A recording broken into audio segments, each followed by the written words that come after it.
এই মৃত্যু উপত্যকা আমার দেশ না। যে পিতা সন্তানের লাশ শনাক্ত করতে ভয় পায় আমি তাকে ঘৃণা করি। যে ভাই এখনো নির্লজ্জ স্বাভাবিক হয়ে আছে আমি তাকে ঘৃণা করি। যে শিক্ষক, বুদ্ধিজীবী, কবি ও কেরানি প্রকাশ্য পথে এই হত্যার প্রতিশোধ চায় না আমি তাকে ঘৃণা করি। ৮ জন মৃতদেহ আমার চেতনার পথ জুড়ে পড়ে আছে। আমি অপ্রকৃতিস্থ হয়ে যাচ্ছি। ৮ জোড়া খোলা চোখ আমাকে ঘুমের মধ্যে ডাকে। আমি চিৎকার করে উঠি। আমাকে তারা ডাকছে অবেলায়, উদ্যানে, সকল সময়। আমি উন্মাদ হয়ে যাব, আত্মহত্যা করব, যা ইচ্ছে হয় তাই করব।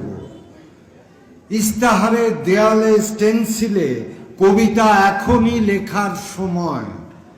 নিজের রক্ত, অশ্রু, হাড় দিয়ে কোলাজ পদ্ধতিতে এখনই কবিতা লেখা যায়। তীব্রতম যন্ত্রণায় ছিন্ন ভিন্ন মুখে সন্ত্রাসের মুখোমুখি হেডলাইটের ঝলসানো আলোয় স্থির দৃষ্টি রেখে এখনই কবিতা ছুঁড়ে দেওয়া যায়। .38 ও যা যা আছে হত্যাকারীর কাছে সব অস্বীকার করে এখনই কবিতা পড়া যায়।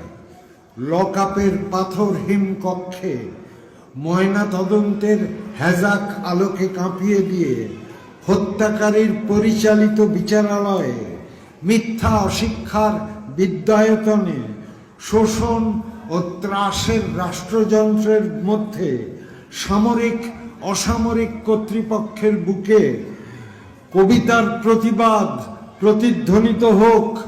বাংলাদেশের কবিরাও লোরকার মতো প্রস্তুত থাকুক হত্যার, শ্বাসরোধের, লাশ নিখোঁজ হওয়ার, মেশিনগানের গুলিতে সেলাই হয়ে যাওয়ার জন্য প্রস্তুত থাকুক। তবু কবিতার গ্রামাঞ্চল দিয়ে কবিতার গ্রামকে ঘিরে ফেলবার একান্ত দরকার। এই মৃত্যু উপত্যকা আমার দেশ না। এই জল্লাদের উল্লাস মঞ্চ আমার দেশ না। এই বিস্তীর্ণ শ্মশান আমার দেশ না। এই রক্তস্নাত কসাইখানা আমার দেশ না। বাস अभी तो बहुत बड़ा है। ठीक है, थैंक यू।